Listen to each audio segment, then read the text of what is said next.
4 जिलों में जिला प्रमुख के चुनाव में 2 जगह बहुमत होने के बावजूद बीजेपी केवल एक जगह ही जिला प्रमुख बना सकी है, जबकि कांग्रेस का 2 जिलों में बहुमत था, लेकिन जोड़तोड़ से 3 जिला प्रमुख बना लिए। और वहीं अब पूर्व सीएम वसुंधरा राजे के पुत्र और 12 झालावाड़ सांसद दुष्यंत सिंह के क्षेत्र 12 में बीजेपी बहुमत होते हुए भी जिला प्रमुख नहीं बना सकी। बताते चलें कि खान मंत्री प्रमोद जैन भाया की पत्नी उर्मिला जैन भाया क्रॉस वोटिंग से जिला प्रमुख चुनाव जीत गई हैं। 12 में 25 जिला परिषद सदस्यों में से कांग्रेस के 12 और बीजेपी के 13 सदस्य थे। बीजेपी के एक जिला परिषद सांसद सदस्य जो थे, उन्होंने कांग्रेस के पक्ष में क्रॉस वोटिंग की। ऐसे में 12 में प्रमोद जैन भाया पत्नी को जिला प्रमुख बनाने में कामयाब रहे। उधर बीजेपी की अंदरूनी गुटबाजी भी खुलकर सामने आ गई। 12 में पहले से ही उलटफेर की संभावना जताई जा रही थी। ऐसे में कोटा में यूडीएच मंत्री शांति धारीवाल और कई दिग्गज कांग्रेस नेता जिला प्रमुख चुनावों में बीजेपी खेमे में सेंध नहीं लगा सके। कोटा में बीजेपी के मुकेश मेघवाल जिला प्रमुख का चुनाव जीत गए। उन्होंने कांग्रेस उम्मीदवार गीता मेघवाल को हराया और कोटा जिला परिषद में 23 वार्ड में से 13 पर बीजेपी और 10 पर कांग्रेस के जिला परिषद सदस्य जीते थे। कोटा में कांग्रेस में भी भारी गुटबाजी है। यहां पर शांति धारीवाल के अलावा विधायक राम नारायण मीणा और भरत सिंह के खेमे में तालमेल नहीं है।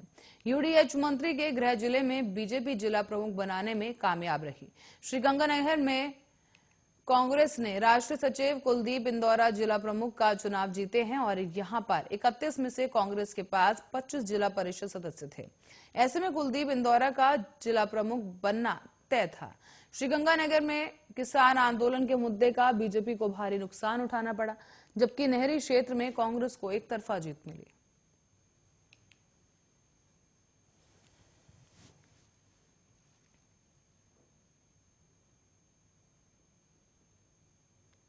और अब रुक करेंगे अगली खबर की ओर, जहां बहुमत के बावजूद 12 जिला परिषद में भाजपा अपना जिला प्रमुख नहीं बना पाई। इससे आक्रोशित होकर भाजपा कार्यकर्ताओं ने पूर्व सीएम वसुंधरा राजे के बेटे सांसद दुष्यंत सिंह के ऑफिस पर जाकर जमकर तोड़फोड़ की। जिला कलेक्ट्रेट परिसर से कांग्रेस के जिला प्रमुख बनने की घोषणा होते ही भाजपा कार्यकर्ता भड़क उठे। गुस्साए कार्यकर्ता पास ही मौजूद सांसद ऑफिस पर पहुंच गए और नारेबाजी करने के बाद कार्यकर्ताओं ने सांसद ऑफिस पर पत्थर फेंकना शुरू कर दिया। यहां रखी गई कुर्सियां, गमले सब तोड़ डाले गए और पत्थर से सांसद ऑफिस के कांच भी टूट गए। यहां बाहर खड़ी गाड़ी में भी तोड़फोड़ की गई। मौके पर एसपी सहित पुलिस आला अधिकारी मौके पर पहुंच गए और यहां पे कार्यकर्ताओं पर लाठीचार्ज कर उन्हें भगाया गया। यहां मौजूद कुछ लोग और कार्यकर्ताओं ने भाजपा नेताओं पर मिलीभगत करने का भी आरोप लगाया है। फिलहाल इस पूरे मामले में सांसद ऑफिस पर पुलिस ने शांति व्यवस्था कायम कर दी है।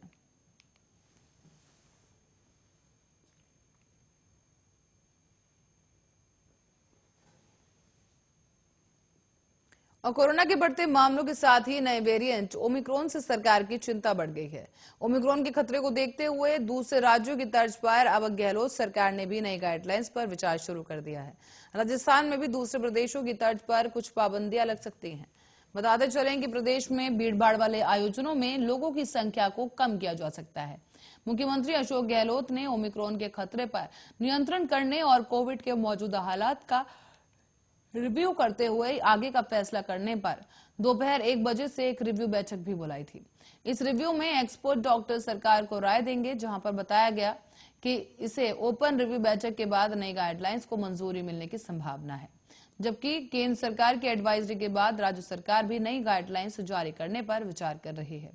केंद्र ने हाल ही में राज्यों को एडवाइजरी जारी कर पाबंदियां लगाने का सुझाव दिया था और इसमें प्रदेश में रात 11 से लेकर सुबह 5 बजे तक नाइट कर्फ्यू है, लेकिन इससे सख्ती से पालन नहीं किया जा रहा और इसी वजह से सरकार नाइट कर्फ्यू पर सख्ती कर सकती है।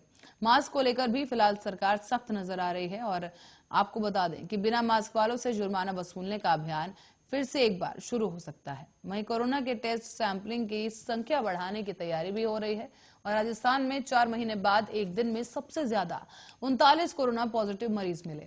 राजस्थान में ओमिक्रॉन के भी 17 से ज्यादा केस मिल चुके हैं। स्वास्थ्य विभाग अब डेली सैंपलिंग की संख्या बढ़ाने के साथ ही जीनोम सीक्वेंसिंग पर भी जोर दे रहा है।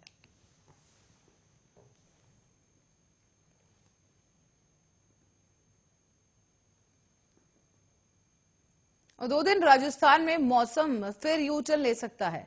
फिलहाल बर्फीली सर्दी से लोगों को राहत है, लेकिन राज्य में 26 दिसंबर से सक्रिय होने वाले वेस्टर्न डिस्टर्बेंस के कारण बीकानेर, जयपुर, अजमेर और भरतपुर संभाग के जिलों में बारिश हो सकती है।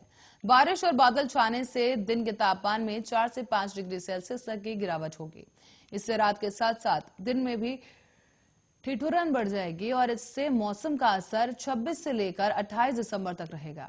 29 दिसंबर से मौसम के पहले की तरह ही साफ होने की संभावना है, जबकि जयपुर में मौसम केंद्र के डायरेक्टर राधेश्याम शर्मा ने बताया कि पश्चिमी विक्षोभ का प्रभाव 25 दिसंबर शाम से बीकानेर संभाग के जिलों में देखने को मिल सकता है। यहां पर कल शाम को ही आसमान में हल्के बादल देखने को मिल सकते हैं, जबकि मौसम के प्रभाव से रात के न्यूनतम तापमान में भारी बढ़ोतरी होगी।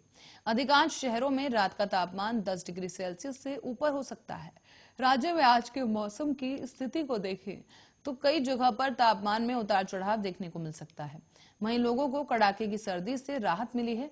जोधपुर शहर के न्यूनतम तापमान में सबसे ज्यादा 7 डिग्री सेल्सियस की बढ़ोतरी हुई। यहाँ पर कल न्यूनतम तापमान 9 से 4 डिग्री था और बता दें कि 9.4 डिग्री टेम्परेचर रहा, जो कि बढ़कर अब 16 पहुंच गया है। वहीं बीकानेर, जैसलमेर में तापमान में मामूली गिरावट देखी गई और सीकर, फतेहपुर जैसी ठंडे शहरों में न्यूनतम तापमान 10 के आसपास पहुंचा। प्रदेश में बीती रात को करौली सबसे ठंडा शहर रहा, जबकि न्यूनतम तापमान वहां पर 6 डिग्री सेल्सियस दर्ज किया गया।